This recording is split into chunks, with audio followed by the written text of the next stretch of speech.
Shamari Reid. Welcome to Water for Teachers, a Heinemann podcast focused on engaging with the hearts and the humanity of those who teach.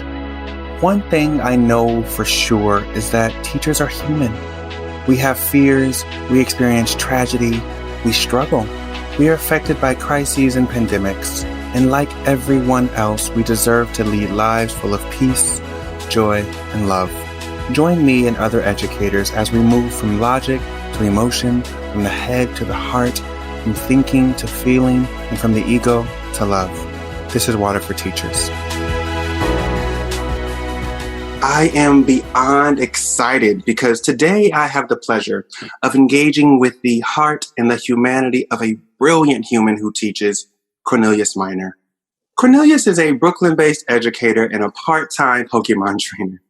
He's also the author of We Got This, an incredible book that explores creating more equitable school spaces. These days, Cornelius is learning how to bake from his 2 young children, searching for an elusive pair of Jordan 4s, and ritually rereading all, and I mean all, of the 1990s era comic books that he can find. But before I speak with Cornelius, I want to start off today's episode with a letter. After, I'll invite Cornelius to explore any and everything the letter brings up for us both. The letter I'm going to read is one I wrote for you, for all of us. Dear fellow teachers, as I write this, I will not pretend that things for us are normal.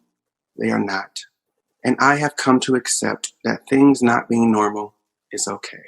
We are living through a pandemic, a time of collective crisis.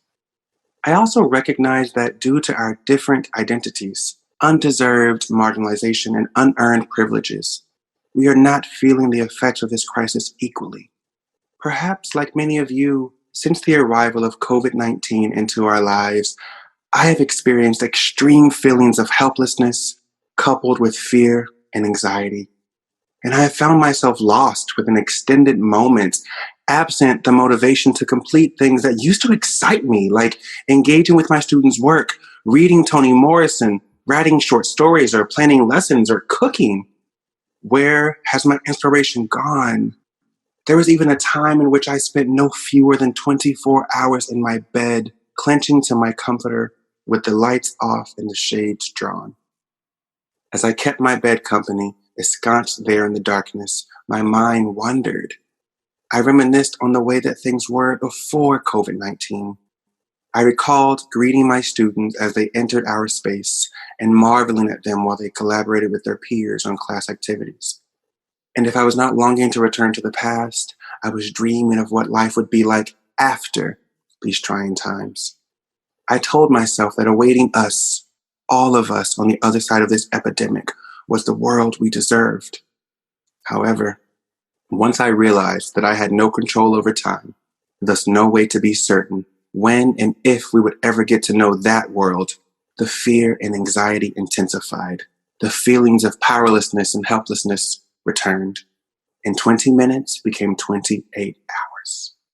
To cope, I decided to have a vulnerable and honest talk with myself.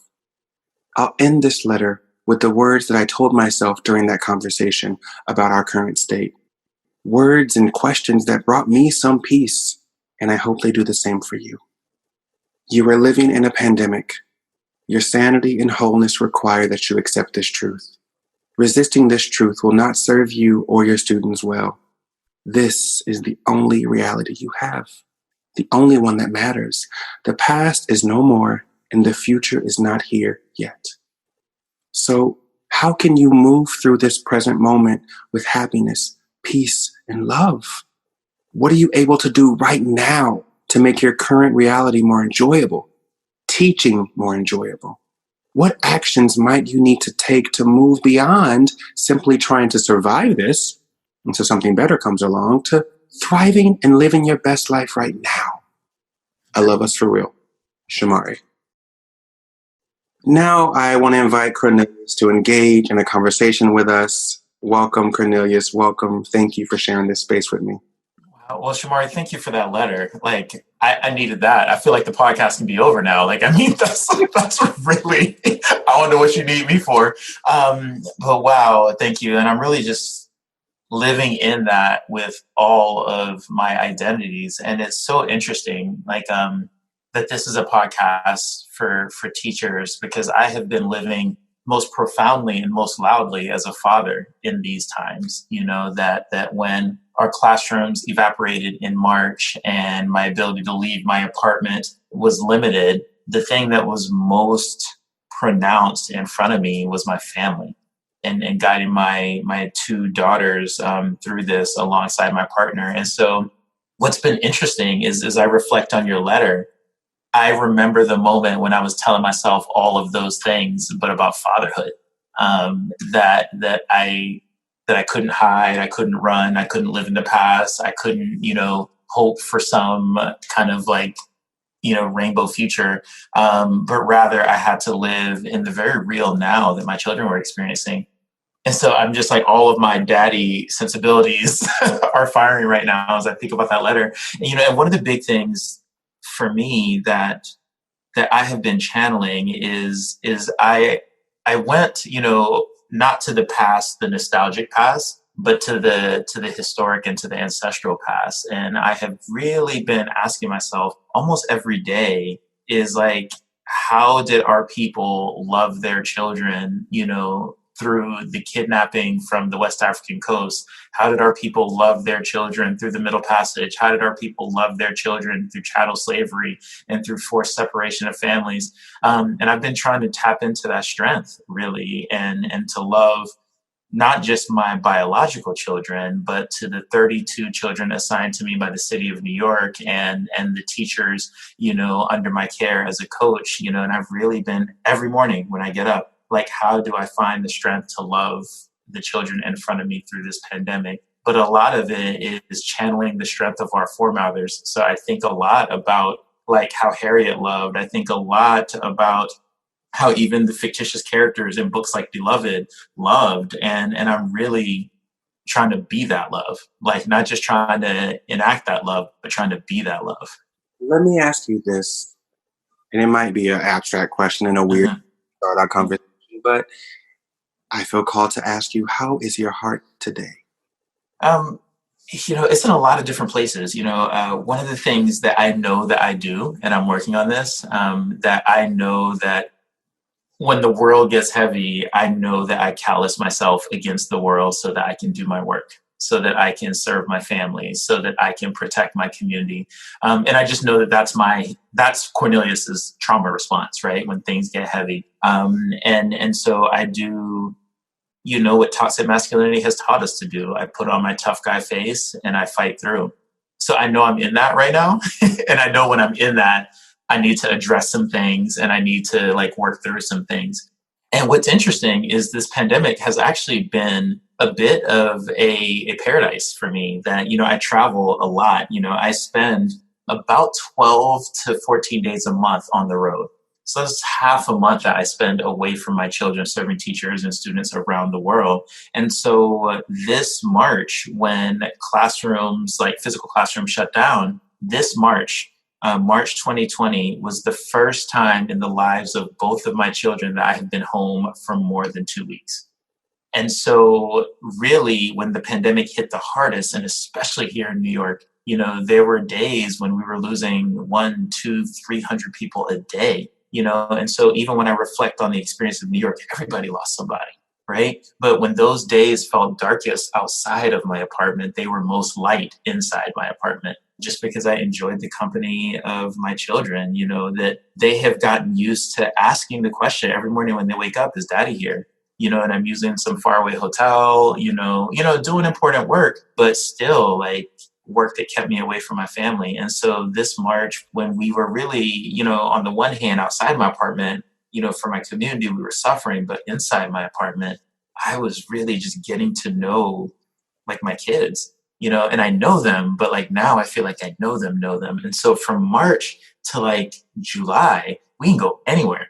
And it was every morning we playing games and I'm reading you stories. Like I read my daughters, like The Lightning Thief from front to back, all the Rick Riordan. I read them, all of Kwame Alexander's books. We read Renee Watson together, and just that they've never experienced, like, every kid in America, it feels like, has experienced a read aloud from Mr. Minor, except for my own two. And so, like, I just, like, relished in that. And so for a long time, my heart was great.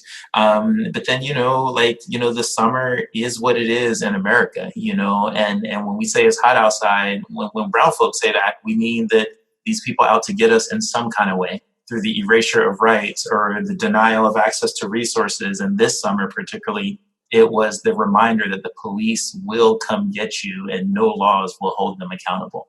So this extrajudicial killing of Black folks, with Breonna Taylor and George Floyd, I found myself kind of slipping out of that, like, nesting mode back into combat mode. I know how to fight these fights really well. One of the things that I talk to my dad about is all the time, and my dad hates that it is this way for me, but he was like, Cornelius, you're a born fighter.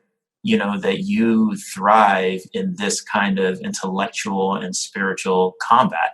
And you're good at winning those battles for people.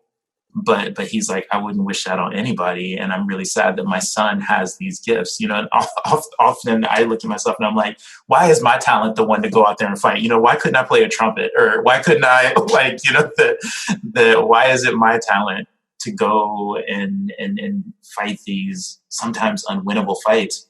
And so I felt myself slipping back into that mode where, specifically with Breonna Taylor, that got me. Like, again, I have daughters, right?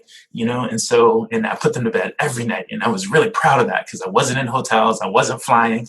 And so I know what it is to watch Black girls sleep, And so, like, that was real for me. But yeah, so I'm back in the combat, because after that, it was, how do we start school again and protect our children and protect our teachers and protect our families?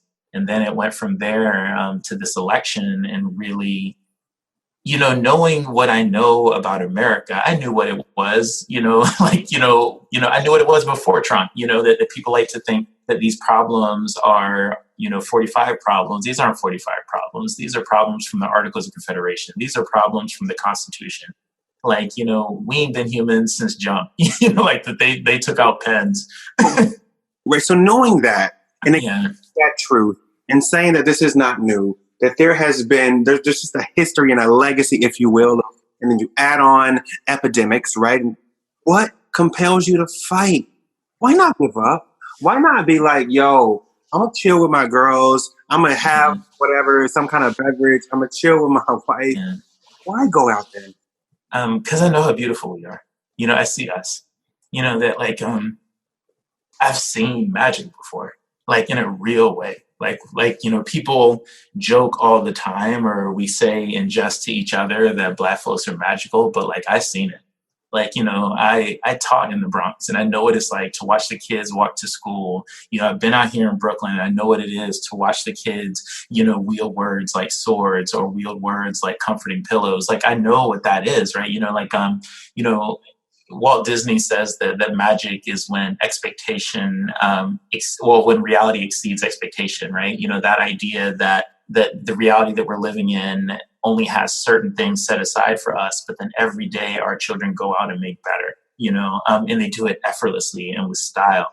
And so when I think about why the fight, because so many people fought it for me, that, like, I can name all the people who stood in the gap for me, and I get to live this life, in this beautiful city, because of, like, my babysitters and my Sunday school teachers and the bus driver and, the lady who worked at the bodega who used to give me food for free when I couldn't pay for it, so, like, all of those people, fought in those small ways so that maybe one day I would have a shot at fighting in these big ways. And so I fight to honor them, really. There's this marriage of past and future, that there are the young people that I serve, but there's all the people who made small sacrifices, and so I think that's it. Yeah. I love that you bring that up. And it takes me back to something you said earlier, just about holding space to reflect on all the people who have come before us, who have given up things, who have made sacrifices so that you and I can be having these conversations. And for me, that always goes back to love. And so when folks ask me, why are you here? It's because Someone loved me enough to sacrifice, to Yes. extend themselves. You know what I'm saying? They didn't Yes. even know me yet, that I am here. And so what I hearing you now say is you're doing the same thing because you know how beautiful we are and because you love us for real.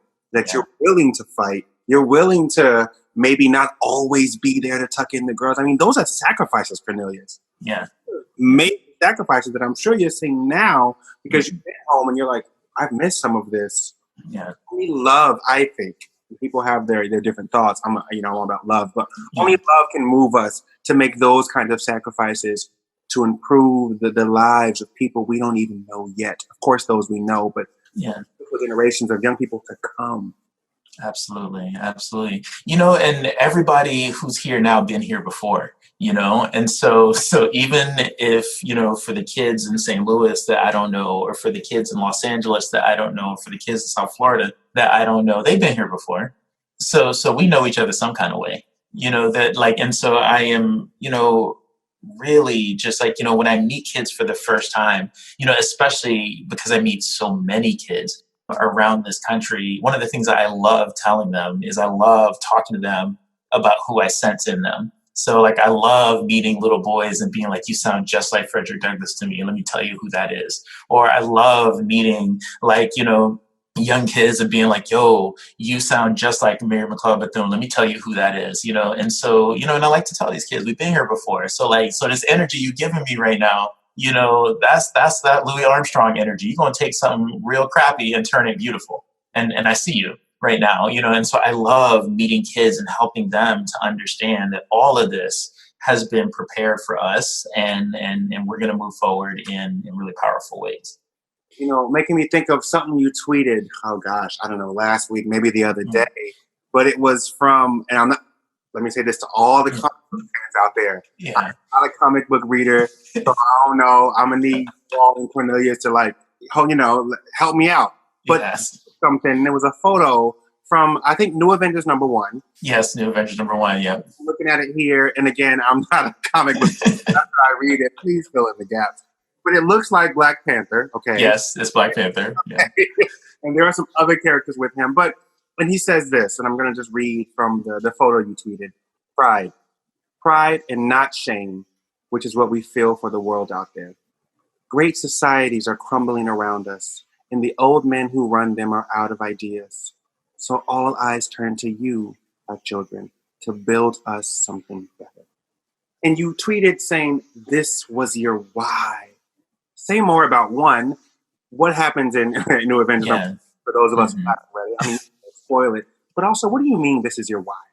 So, wow, so my whole, like, I've been a comic book fan since jump, like since I could, like, actually the first book I read from cover to cover was Hardware #1 by Dwayne McDuffie. So like, so my literacy life is built around comic books. Specifically, Your book comic, right? yeah, in my book, like that's the style that I write in. That is the kind of intelligence that I bring to any task, and so people are like, but you do research, but that's how I see it. So even when I'm looking at statistics and data, I see it in graphic novel form in my mind. And so when I produce scholarship, that's how it comes out of me, just because I consumed so much of it as a young person and even still as an adult. And actually, like everything, the way I learned how to make change in the world, the first letter I ever wrote was to Dwayne McDuffie. After I read that book, I was a non-reader for a long time. I read that book from cover to cover. I was so moved. I wrote him a letter to tell him how moved I was. And he was so moved by my letter that he published it.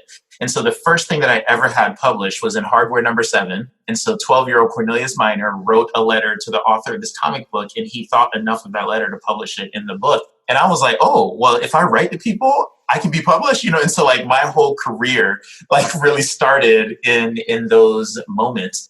But New Avengers #1, it's the beginning of the end of the world. And Black Panther, he's in Wakanda, and the beginning of the end of the world starts in Africa, where it began. And he is watching this happen, and essentially he's like, not on my watch. Like, as long as I have children who can live out my legacy, ain't gonna happen here. And I'm and I just love like that declaration that you might see me, but you ain't gonna see my children. Like, and I feel that way as a father. I feel that way as an educator, that like, that we can pour everything into the people, who are coming after us, and what's interesting is the world is literally ending, and all of these superheroes have to come together to do it. And nobody's superpowers are effective. And it turns out that the thing that ends up saving the entire universe is his belief in his children. And that, and so, yeah. Like, yeah. And so, I'm a comic book fan. You did. I am now. I've been missing out my whole life. But comics are for real. Like, and it's not just comics, like a lot of people don't realize this, but I studied Afrofuturism. That was one of my areas of study in graduate school. So I have a literature degree, but when you go to graduate school, you kind of figure out where you want to take it. And I was profoundly interested in the presence of African people in the imagined future. And at the time, there were so many mediums that would construct this utopic or idyllic future, but they would construct it without Black folks. And so the question that I always ask is like, what does that say about your present? When you imagine a perfect future, and you imagine that perfect future with no Black folks in it, what does that say about your present? So something as simple as like the Jetsons, for example, like when you watch the Jetsons, ain't no Black folks in the Jetsons, and so you're selling this idea of a perfect future where robots assist us with everything, but somehow you remove all the Black folks, or there were one or two characters, and so and I really connected a lot with my past. I'm Liberian. I'm from Liberia, right? And the central trope in a lot of contemporary science fiction is that something wrong with Earth, we got to go to a new place, right? And so this idea that space is the place, and that was embodied in the music of Sun Ra, or in the music of, like George Clinton and Parliament Funkadelic, that idea that we're going to catch the mothership because here ain't the place, but that connects back to the Negro spiritual, swing low, sweet chariot, coming forth to carry me home. So like, we got to get out of here, and that whole sci-fi ethos, the more I started studying it, the more I realized that that's really who I am. Like when you study the story of Liberia, for those of you who are listening, again, Liberia was founded by formerly enslaved people who left this country and returned to the African continent. So that idea that here ain't okay, I'm gonna find another place for me. When I was reading all this sci-fi, I didn't realize that it was already in my DNA, that my people 3 generations before this left this continent and went back to Africa, and so I was really just interested in all of the different ways that Black folks have imagined themselves in the future, and have projected that imagination onto our current reality, and onto our children, and onto our literature, and onto our art, and onto our dance. That's the kind of stuff that energizes me. So like, when you watch like Black kids dancing, that's from the future. Like they're dancing through this now, but what they are articulating with their bodies is that there's a better place for us, and we're gonna make that place right here. When you watch, Black kids in the cafeteria joking on each other and joking on the systems that keep us stuck where we are, that joking is like, that's a liberatory force, right? That I'm sitting where I'm sitting, but these jokes can take me anywhere I want to go. These jokes can take me to the next cafeteria table, and so I just love like that idea that everything that we touch, everything that we see, when we filter it through our imaginations, we are living science fiction, and all that we've been able to accomplish is just like science fact, that we have been able to do things that people can't explain. And I just absolutely adore that people are like, well, how is it that people persist? How is it that people raise children? How is it that people create this beautiful art? And I'm just like, you don't ask how to magic. That what Langston did was nouns and verbs and adverbs, but what Langston did was like ethereal and ancestral, right? When we think about the music that was the jazz, what Miles did, when we think about, the music that is the hip hop, we think about what, Kool Herc did, like all of those things, people always look and ask how, and I'm like, nah, like how is the wrong question. That really, the question is like, why did you create the conditions that force people into these postures to have to create these things? That America loves to excuse itself by saying, oh, we put Black folks in these adverse conditions and we got jazz, so aren't we great? I'm like, nah, we should never had them conditions in the first place. So this byproduct is us turning poison into honey. But like, and so that's the kind of stuff, again, that excites me. That's my why. And so when I read Black Panther, when I, listen to hip hop, it just reminds me of two things. A, how messed up this reality is for so many folks, but then B, our ability to craft this reality into something better. Yeah. Are you afraid of anything? I have an interesting relationship with fear. And again, like I tend to callous myself against the world. The other night, I am like, I am afraid of things, but I do not, my relationship to fear isn't a traditional relationship to fear anymore, but I am very afraid of things. And I process this a lot through writing. I'm afraid that like my daughters live in a world that is never going to respect their humanity, like I'm all the time. Like I think about that every second. But like my relationship to that fear is not like one defined by paralysis. My relationship to that fear is almost manic. I can't stop working. And I know I won't achieve a solve, or I know I won't discover the thing, but like I want them to see like that their daddy fought every second. Yeah. So that's, oh yeah, but fear in a big way. Like when I was, this was when I was 19 years old, my friends and I were victims of a hate crime. Like somebody planted a bomb in a classroom in a building where I was studying. I was in college. I went to Florida A&M University in Tallahassee, Florida, historically Black college, founded in 1887. And this white supremacist came to campus and planted a bomb on the campus, and this was before September 11th, 2001. So our country did not have a discourse or a language for terrorism. There was no language to describe what had happened, right? And I remember being on campus during that time, and at the time I was student body president, and I remember talking to my father about like what you do in a situation like this. Like, I mean, I'm 19, like, I grew up in the 80s, so I understood like, gang life and drive-bys and things like that. But like people putting bombs in your classrooms, that was like some G.I. Joe type stuff. Like that was just like, I had no context for that. And, but my father did, right? My father survived the Civil War, in Liberia. And I, as a young person, I don't remember it, but I lived through part of that. And my father reminded me of that. He says, son, you have lived through part of a civil war. Like you don't have active memory of it, but it is in your experience that you have lived through things like this before. And I remember him urging me to stay on campus. And he was just like, you got work to do, that your friends have not lived through a thing like this before. But your people have been bombed before, and you have, you were an infant, but you have been through it. And so he's like, there are things inside you right now, and there are things that you can do right now that other people can't. And so I need you to stay on that campus and to help people make sense of this thing that is very much senseless. And he's like, it is not your responsibility to do so, but somehow I sense it's your calling. And those are words that I continue to grapple with, right? Like the things that you want to do versus the things that you were called to do. Did it ever feel too heavy, Cornelius? Absolutely. Absolutely. But, I'm also blessed to have really powerful friends, that like, I say all the time, loudly and as often as possible, that my partner is the best person on the planet Earth.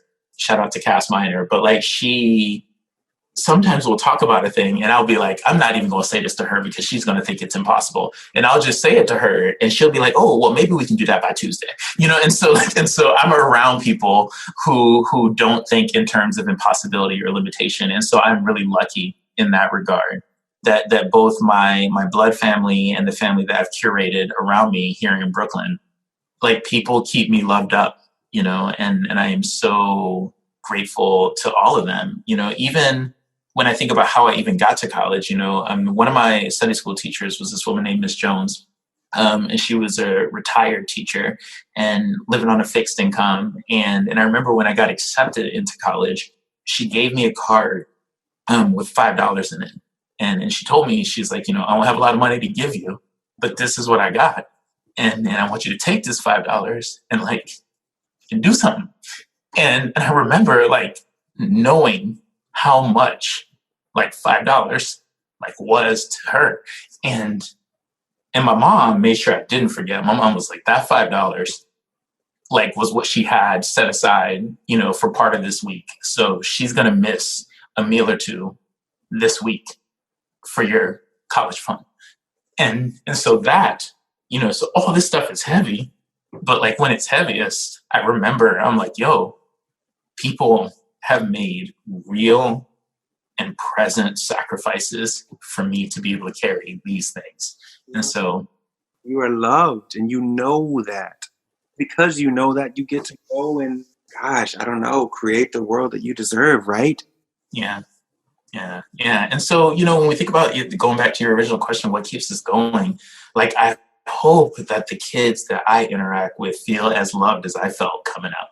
That my, again, the people in my church, the people in my neighborhood, the people in my school, everywhere I went, I knew that my Blackness was beautiful, my brilliance was beautiful, my mistakes were beautiful, and not in any artificial kind of way, where people still let me fail and people still let me be a knucklehead and people still punish me when I need a punishment. But it was never in this sense of, Cornelius, you are lacking. It was, Cornelius, the whole universe is inside of you. Why did you let us down? Or, Cornelius, the whole universe is inside of you. Why aren't you living up to your potential? And so at every corner, even when people were dissatisfied with me or angry with me, I knew that I was loved. And really, that's my pedagogy. That even when I'm angry with kids, even when they have not met my expectations, I want them to know that, yes, even your mistakes are beautiful. I'm going to still hold you accountable, but your mistakes are absolutely beautiful. Yes, even your shortcomings are beautiful. That I want people to just be so much of the discourse of who we are, not just as Black folks, but as humans, as teachers, is about, the things that we lack. And so I always want to lean into that notion of abundance, that I want the discourse to be about the things that we have. I was trying to look for the author. When you were talking, you said something, it sounded almost like this quote that I'd heard, and I randomly stumbled upon it one day Googling. I forget what I was Googling, but I was getting ready to talk to, my mentor, Yolanda Silly Ruiz. We were going to talk about love, and I was on Google, and I clicked the wrong place, but I got to this quote, and the quote was, "You can't teach kids, you can only love them." And I don't remember the author of that quote right now, but I'll definitely make sure I include the information, in the episode description. But that idea that you can't teach them, you can only love them. Make sure they're loved up. Yeah, absolutely. And that was my whole upbringing. Everywhere I went, from the candy store to the, to the bodega, everywhere, and even instances that didn't feel like love, as I reflect on them now, and so wanting to make sure that I do so in ways that are not selfish, right? That, I think about John Coltrane, and when he attempts to define love in A Love Supreme, I think about Bell Hooks when she writes all about love, and so I'm always wanting to make sure that the thing that I love in other people, or the things that I love in other people, are not things that are tied to my aspirations or desires, but rather are things that exist in them, purely because they are in them and they are beautiful. And so, so much of what we call love sometimes when we say we love our students is really a love that is tied to the transaction of their ability to do assignments for us, or to the transaction of them doing what we say when we ask them to do it. And so I'm really trying to move away from that, and to say, when I love you, absent of my aspirational connection to you, or absent of my expectations of you. And it doesn't depend on the things that you will or won't do. It's I love you right now, in your current state, in this present moment, whether you do or not, assignment, whether you perform the way I want you to or not. I love you. And I think that goes back to what I was trying to tell myself earlier in the letter, is stay present. This reality is all that you have. This young person in front of you, they are who they are. Feel about them, not how you feel next week if they do these things, not, oh, what will you do when I don't know. do something that you might think is an act of defiance, but in this present moment, Absolutely. whether they do or not, do you love them? And I think that it's so important that for me, the answer is yes. The answer has to be yes. It must be yes. And if not, we need to sit with ourselves, man, and do Yeah. real internal work. If you feel that you aren't able to love your students in their current state, regardless of the things they do or don't do for you, if you're waffling or wavering between like, do I not? It's time to take a seat. Absolutely. And I take that seat often. Like I spend a lot of time teaching myself or learning from students how to love them. That I think that part too, that like these conversations about teaching happen sometimes where we talk about like what it means to kind of step into our full humanity as teachers, but we also don't acknowledge publicly. And so I want to make sure to acknowledge publicly that there are times, lots of times, most of the time where I cannot, for some reason, or I have not, or have failed to step into my full humanity as a teacher. And so part of being truthful is acknowledging the times where this is a time where I fail to love this student, or this is a time where I fail to love this group of students. And so taking that seat that you urge us to take and really reflecting on that and being like, well, why didn't I, or why did I fall short? Even this week, we're coming up on Friday, and on like Monday, I let, it's assessment season, right? So we got parent teacher conferences coming up, and I started stressing out about parent teacher conference just because it's been so difficult to even think about grades right now, right? Like what is a grade in a pandemic? And so I started panicking. What am I going to tell parents? I don't have like papers to show them like I used to, right? Like I don't have notebooks that I can say, this is what your kid did on Tuesday, so all of those things that I used to have, those artifacts that would communicate kids' proficiency in any number of areas, I don't have those right now. And so in my panic to assemble something that I could grade on Monday, instead of preparing my kids emotionally and intellectually for the week that was ahead of us, I started panicking and demanding that notebooks be turned in and papers be submitted. And I lost my mind for 50 minutes, just a period. But for 50 minutes, I started believing the hype that I needed some kind of grades. And I lost my mind for 50 minutes. And I remember as people were leaving the Zoom room, this one young man was just like, yo, I thought you was going to talk to us about the election coming up. You always prepare us for things, and you didn't today. So we about to go into Tuesday and we don't have a word from you right now. And I had forgotten.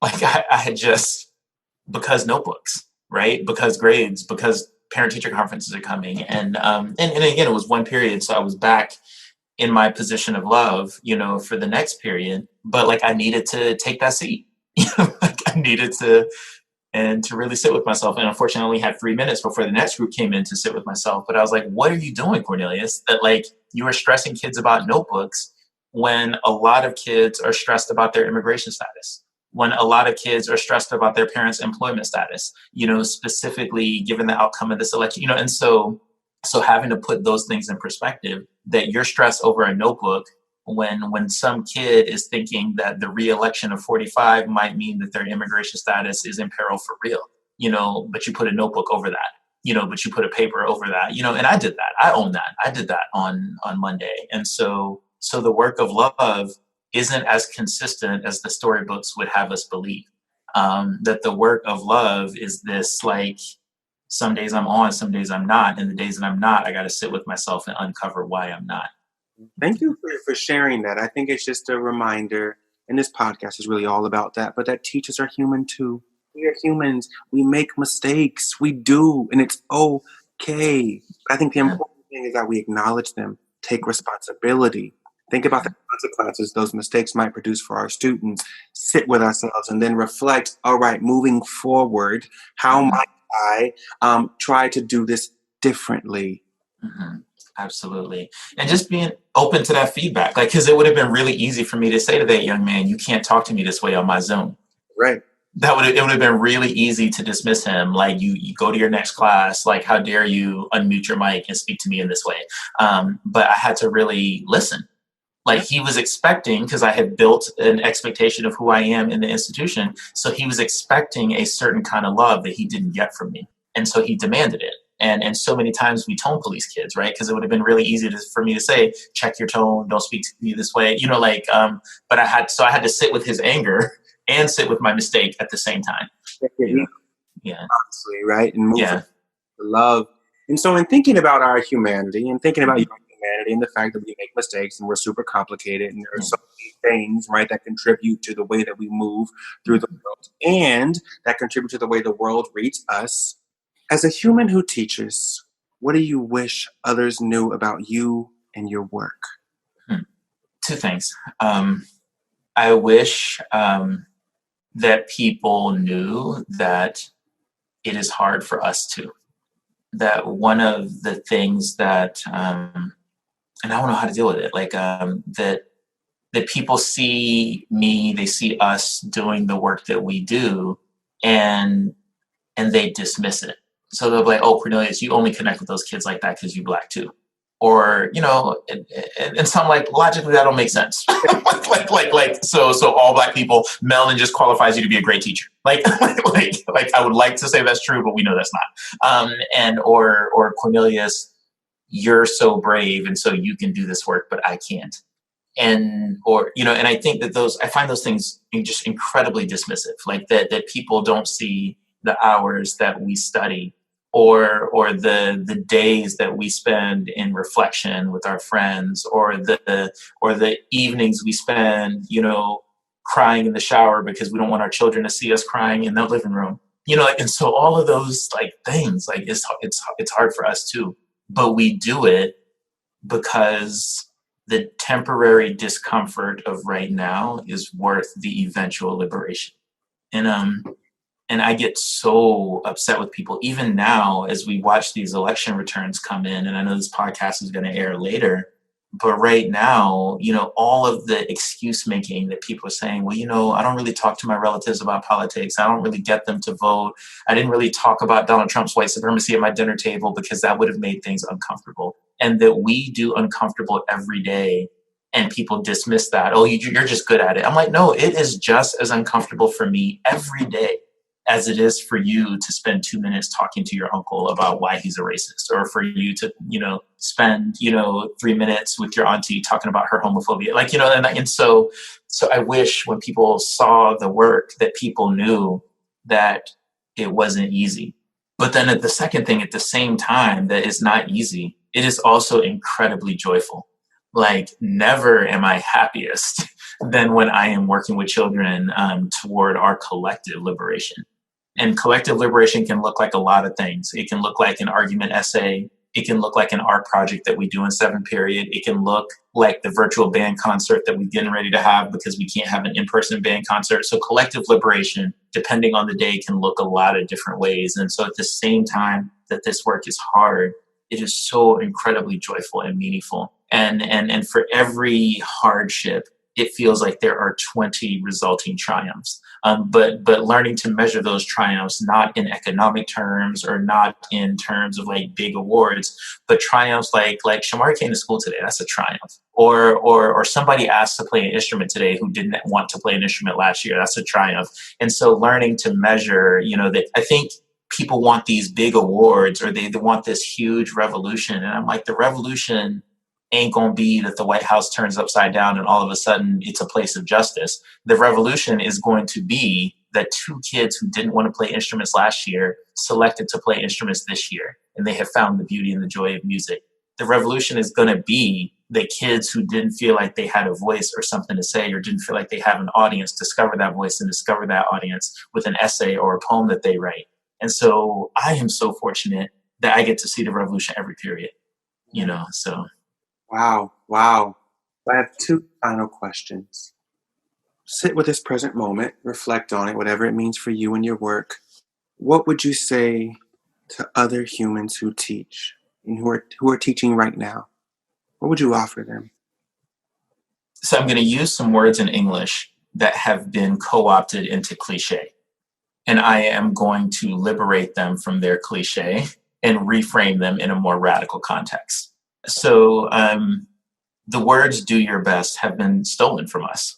That people put them in greeting cards, They use them in this kind of toxic positivity to like excuse like the deep systemic study that people want to do, but like do your best. And here's what I mean by do your best. I don't mean do your best in terms of follow the rules of the establishment. I don't mean do your best in terms of kill yourself to make ends meet or kill yourself to meet somebody else's goals. But I do mean do your best in this idea that like we know the way. Like we knew the way before maps. We knew the way before curriculum. You know, we knew the way before school existed. That I always tell people learning predates school. So when I think about like what I want people to have in this moment, I want people to understand that the best that this universe has to offer is already in them. And all they got to do is do that. And sometimes the best that this universe has to offer is a smile across the Zoom camera at a kid who doesn't have their camera on, but you know they need it. Like sometimes that's your best, you know, and sometimes like your best is like telling the kids I don't got no words today, you know, and so we're going to, you know, do some projects. We're going to sit in this silence. But right now, like there are very few words today, but I have some ideas that don't quite sound as eloquent as I want them to sound. So sometimes your best is helping kids to see like the ugly that comes before the eloquence. Or sometimes the best is calling a colleague and helping them to understand that you can't do it today and that you need their support. And so being able to pick up the phone and be like, Shamari, I can't do it today alone. Like, I need you. Like, sometimes that's the best, right? And so, like for me, I channel that every day, that like, what is best? And best isn't a thing that I do for an institution. Best isn't a thing that I do to meet a certain benchmark or expectation. But best is me taking a full assessment of what the universe is handing me right now and being present with that thing and being fully responsive to that thing. And doing that with respect to all of the students that we serve, and with respect to our environment, and with respect to like, you know, those yet unborn who are going to come and inherit this legacy after us. So yeah, so do your best. Thank you. Yeah. And so this podcast is called Water for Teachers. And water for me always brings up themes of restoration, healing, relaxation, memory, reflection, nourishment. And so I want to end our conversation, Cornelius, with a sort of abstract question, but I trust that you will take it up in a way that makes sense for you. My last question for you is this: what is your water? You know, I'm a New Yorker, and so I got to answer this in the most New York way possible. And so most people listening to this podcast won't even understand what I'm talking about.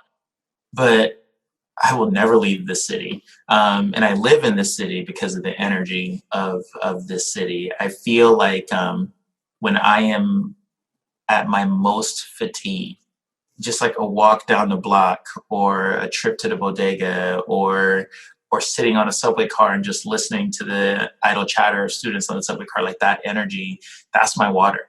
That, you know, every time I think that I have nothing left to give, the city hands me something else.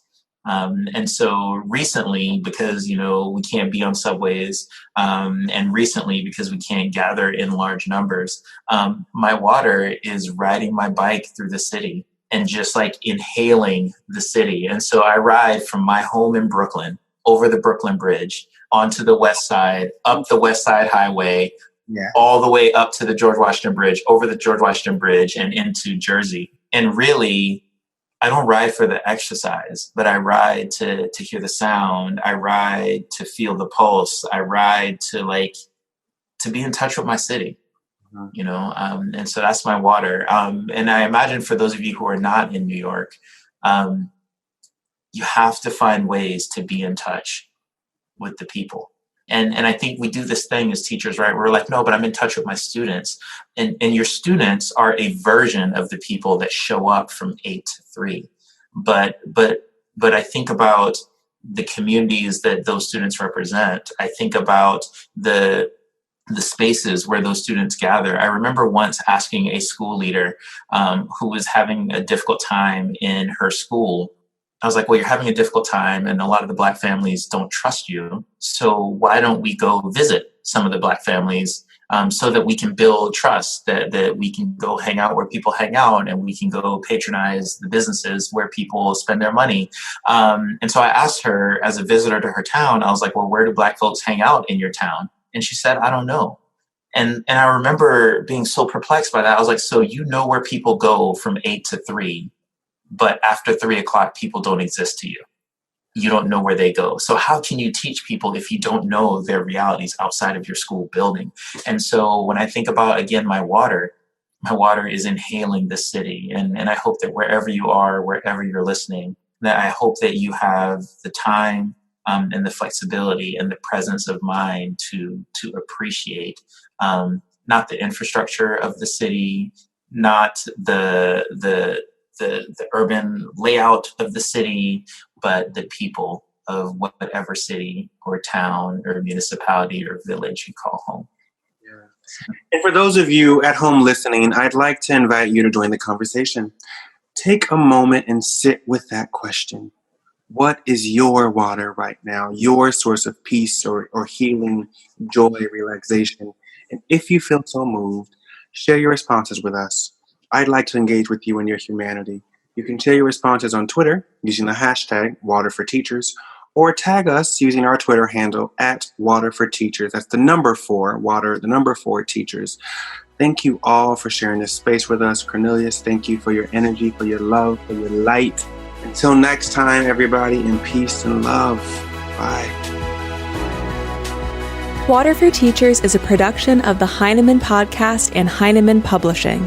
Today's show was created by Shamari Reid. It was produced and edited by Steph George and Ashley Montgomery. Creative direction from Lauren Audette and Toby Anteo. Logo design by Courtney Enos. The Heinemann Podcast executive producer is Brett Whitmarsh.